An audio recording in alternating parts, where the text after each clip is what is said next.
मित्रांनो, क्रिकेटच्या मैदानात बॅट आणि बॉलचा संघर्ष सुरू असताना मोहम्मद शमी आणि रोहित शर्मा यांच्यात आणखी एक नवीन किस्सा सुरू झाला आहे. फिटनेस विरुद्ध अनफिटनेस. क्रिकेट आता बॉल आणि बॅटवरून रिपोर्ट्स आणि रिॲक्शनकडे वळला आहे. तर बघूयात नक्की काय झालं. पण त्या अगोदर तुम्ही चॅनलवर नवीन असाल तर आत्ताच आपल्या चॅनलला सबस्क्राईब करा. याची सुरुवात शमीच्या फिटनेस व्हिडिओपासून सुरू होते, जो त्याने इंस्टाग्रामवर पोस्ट केला होता. व्हिडिओ पाहून असं दिसतंय की शमीने बॉलिवूडच्या टायगर श्रॉफलाही फिटनेसमध्ये मागे टाकला आहे. तो डंबेल उचलत होता, धावत होता आणि कॅमेऱ्याकडे बघत म्हणत होता, भाऊ बघा मी फिट आहे. मग विषय येतो रोहित शर्माकडे. रोहितला प्रेस कॉन्फरन्समध्ये विचारण्यात आलं, शमीला संघात का घेतलं जात नाही. तेव्हा रोहित म्हणाला, शमी हाफ फिट आहे. मग काय, पुढच्याच सामन्यात शमीने 42 ओव्हर टाकल्या. म्हणजे मैदानावर तो रोहितला सांगण्याचा प्रयत्न करत होता, हे बघ भाऊ, या 42 ओव्हर टाकल्या आहेत. It's not a joke.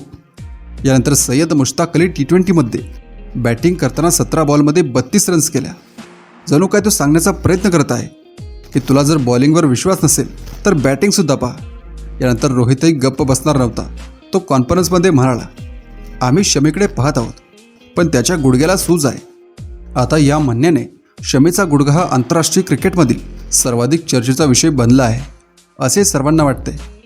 एकीकडे या दोघांमध्ये एक ड्रामा चालला आहे, पण दुसरीकडे टीमची काय अवस्था आहे. खरं तर आता टीम इंडियाला शमीसारख्या बॉलरची गरज होती, कारण टीममधील बॉलर हर्षित राणा दुसऱ्या बाजूवरून चांगली बॉलिंग करत नाही.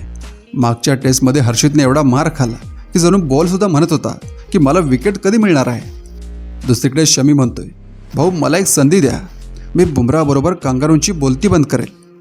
पण तरी रोहितचं अजून मत होतं की जोपर्यंत शमी 100% फिट होत नाही तोपर्यंत आम्ही त्याला खेळवणार नाही.